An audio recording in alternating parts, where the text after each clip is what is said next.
I felt a funeral in my brain by Emily Dickinson. Structure, summary, analysis. Hello and welcome to the Discourse.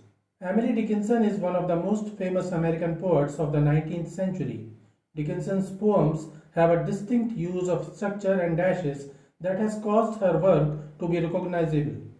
During the period of 1860 to 1880, many of her close friends and relations would die of tuberculosis.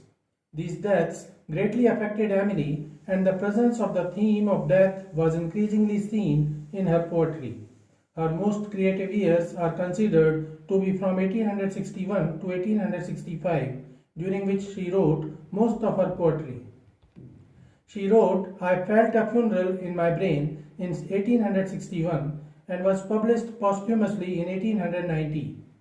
Structure of I Felt a Funeral in My Brain. The poem consists of 20 lines written in 5 stanzas or quatrains. The rhyming scheme is ABCB. However, some of these are slant rhymes, similar words that do not rhyme identically. For example, fro in the second line and through in the fourth line are slant rhymes. The poem is written in ballad form. The poet used iambic tetrameter and iambic trimeter alternatively. Enjambment has been profusely along with dashes and caesura and irregular capitalization of words that offers an irregular structure to the poem. The poetess also employed imagery and symbolism. The funeral can be considered as an allegory, while the imagery of mourners as faceless beings that seem to torment the speaker offers an eerie experience. The poetess used the imagery of the coffin by term box to indicate the deteriorating mental state of the speaker. The funeral is a metaphor for the speaker's loss of self and sanity. In line 11, the speaker mentions boots of lead, which is a symbol of how much the treading of the mourners weighs on the speaker's mind and how torturous it is for the speaker. Themes of I Felt a Funeral in My Brain. The poem begins with a seemingly paradoxical statement, I felt a funeral in my brain, which suggests that the speaker isn't talking about her death or her funeral, rather, she is talking about the death or depreciation of her rational faculties. The poem traces the speaker's descent into madness. The speaker depicts the terror and helplessness of a person who is gradually losing her grip on reality. The speaker appears passive and confused, and the steps of mourners seem to wear down whatever is holding sense back. The speaker depicts her mind as a two-floor structure. The speaker only has partial access to this structure, listening from below to the funeral on the second floor. The mourners are a metaphor to express her pain. Their treading, note the repetition of the word, which gives emphasis and suggests the action, indicates a pressure that is pushing her down. The speaker has a momentary impression that reason, sense, is escaping or being lost. The pressure of the treading is reasserted with the repetition, beating, beating. This time her mind, the source of reasoning, goes numb, a further deterioration in her condition. Another theme of the poem is death, and the poem can be interpreted as the speaker is describing her own demise and funeral that she cannot see but can feel, because though she is dead, her soul is still not far away from her body, which is in the box. Summary of I Felt a Funeral in My Brain. Stanza 1, lines 1 to 4. I felt a funeral in my brain, and mourners to and fro kept treading, till it seemed that sense was breaking through. The speaker is conscious of her surroundings. She hears all that is going on around her, and she feels it, but she cannot see it. The opening line is striking because while most of us have seen a funeral process sometime, we hardly know how to feel a funeral.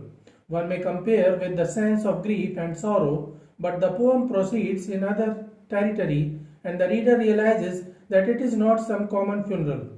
The speaker could feel the movement of mourners, and she describes the treading of the mourners. The poet capitalized mourners because it is a metaphor to express the pain that is overwhelming her. torturing her to the extent that she is losing her sense, her rational faculty. Sense is again capitalized. Stanza 2, lines 5 to 8. And when they all were seated, a service like a drum kept beating, beating, till I thought my mind was going numb. The mourners finally settled in her mind. They were all seated, and hence the torturous treading sound stopped. However, it was not the end of her torture. The mourners, representing her pains, her suffering, and her ill memories, are deep-seated in her consciousness now. She hears the drum roll in her mind. Drum is capitalized as the poet personified as a harbinger of a bad omen, the one bringing the bad news. The treading stopped, but the painful mourners were deep-seated in her mind, and that created the painful sounds of a drum that kept beating until the speaker felt as if she would lose her consciousness, her mind would go numb. Stanza 3, lines 9 to 12. And then I heard them lift a box and creak across my soul, with those same boots of lead again, then space began to tall. The speaker's mind is like a two-story building and she is on the lower floor. Her sense of hearing and ability to feel is still strong, and though she cannot see what's happening in the upper floor, she can hear it and feel it. She hears the sound of the box being lifted. Box is capitalized again because it is used as a metaphor for a coffin. A part of the speaker's mind is dead, and it is in that box. She cannot see it, but she can feel its demise, its loss, its funeral. As she hears it, she feels a creak in her soul. Something has broken down and lost forever. One may also interpret here that the speaker is talking about her own funeral, and that is why she cannot see it, but she can feel it, as the mourners, whom she cannot see, lift the box and take it to the burying ground. She begins to hear the torturous sound of boots of lead. It is a metaphor for the pain and sense of loss of the speaker. The space begins to tall, and the speaker feels as if moving through the space. She hears the sound of the boots of the mourners who are lifting and moving her away. Stanza 4, lines 13 to 16. As all the heavens were a bell, and being but an ear, and I, and silence some strange race, wrecked solitary here. The speaker is now more aware of her situation. She mentions the heavens and feels as if the heavens were ringing bells for her. She feels she is no longer a being but just an ear. Ear is capitalized. She could hear and feel, but she couldn't make any sound. She and silence are some strange race. Race is capitalized, suggesting that she is no more a human being but some strange being. Either she has lost her rational faculties to express herself and has gone mad, thus it is the death of her sanity, or the poet means her own death, and now when she is dead, she is no more a human being but some strange race. Either way, she knows she is destroyed and lonely here. Stanza 5, lines 17 to 20. And then a plank in reason broke, and I dropped down and down, and hit a word at every plunge, and finished knowing then. In the last stanza, the speaker is pretty clear about what happened to her. She realizes that either she is dead or she has lost her sanity, and it is death of her rational faculty, and she has drowned into the madness where she cannot say what is real and what is not. The death that the speaker is experiencing is physical but also mental. The speaker is witnessing the death of her sanity, stating that a plank in reason broke.